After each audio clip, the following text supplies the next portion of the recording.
This session is all about the logic applied to check whether the given number is an automorphic number or not.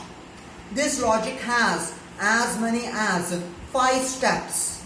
At each and every step, we are going to implement a part of the logic.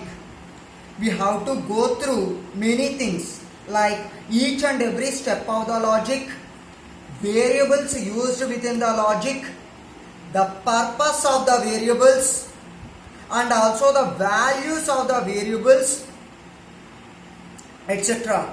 This makes the logic easy and understandable. If there is any difficulty in understanding this logic, then kindly go through this video once again with utmost concentration. This is because it does take time for you to understand the logic, because this logic has its own complication. Remember, it might not be possible for some of us to understand within the span of seconds or in a blink of an eye.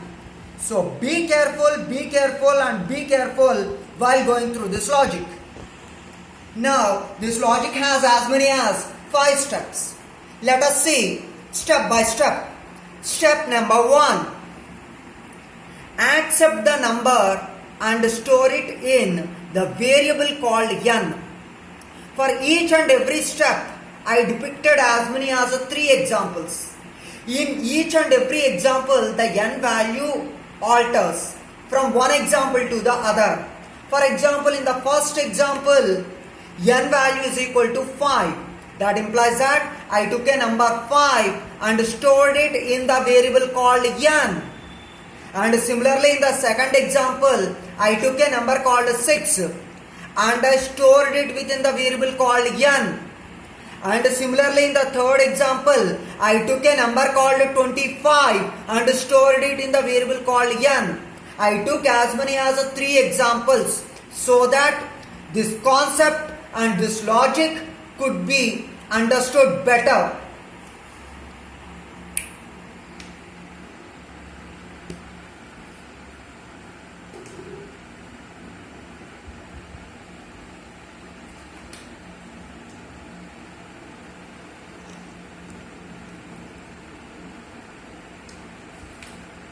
Now, step number 2. We already accepted the numbers. After accepting the numbers, square the number and store it in s, where s is the variable. This s variable stores the square of the number. This could also be depicted with the help of 3 examples. First example, I already told you. In the first example, n value is equal to 5. So therefore, square of the number is equal to n into n is equal to 5 into 5. It is equal to 25.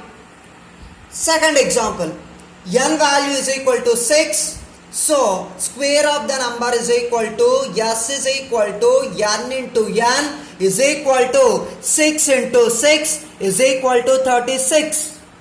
Similarly, within the third example, I took n value is equal to 25. So square of the number, that means s is equal to n into n is equal to 25 into 25 is equal to 625.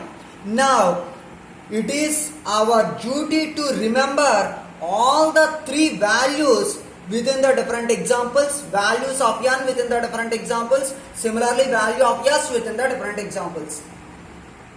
If you remember the values and if you observe the movement of the values, then the logic could be understood easier and it could be understood better.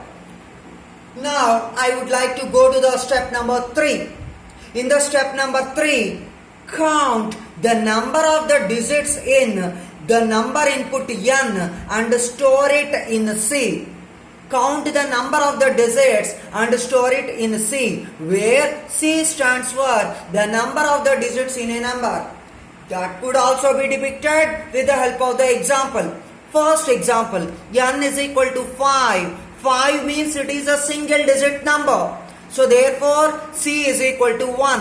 1 means single digit number. Similar is the case with the second example.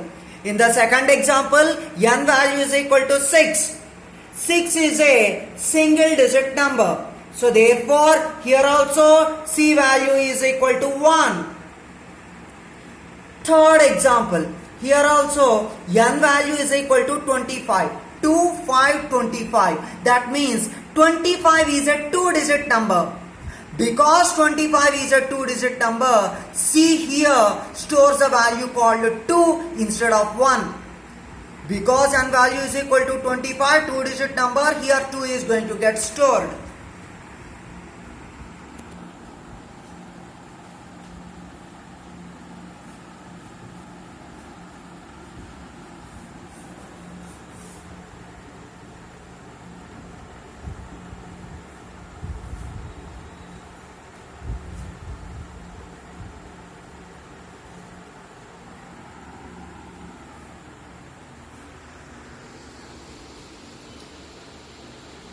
Now we go to the step number 4.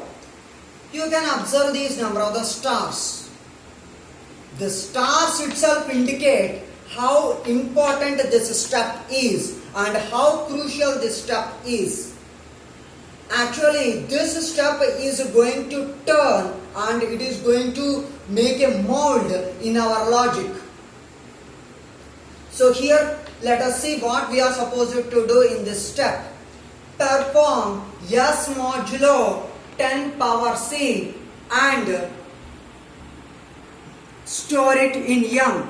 I repeat, perform S modulo 10 power C and store it in M.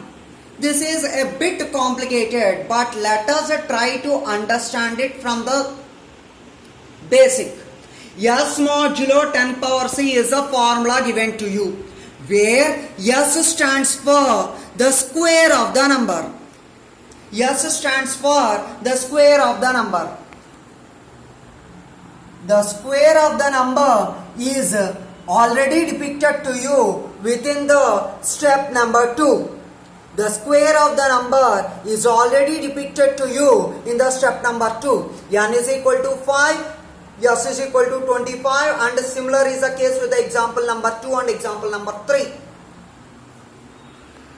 So S stands for the square of the number, and similarly C stands for the count. It is also already depicted. N is equal to 5, C is equal to 1, N is equal to 6, C is equal to 1. Similarly, N is equal to 25, C is equal to 2. C stands for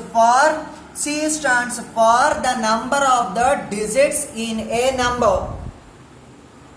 S stands for the square of the number. C stands for the number of the digits in a number.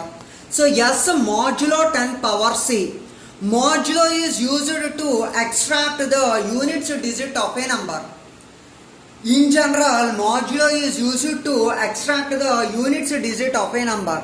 But whenever you perform 10 power C, it extracts as many digits as that are present in the number input. That means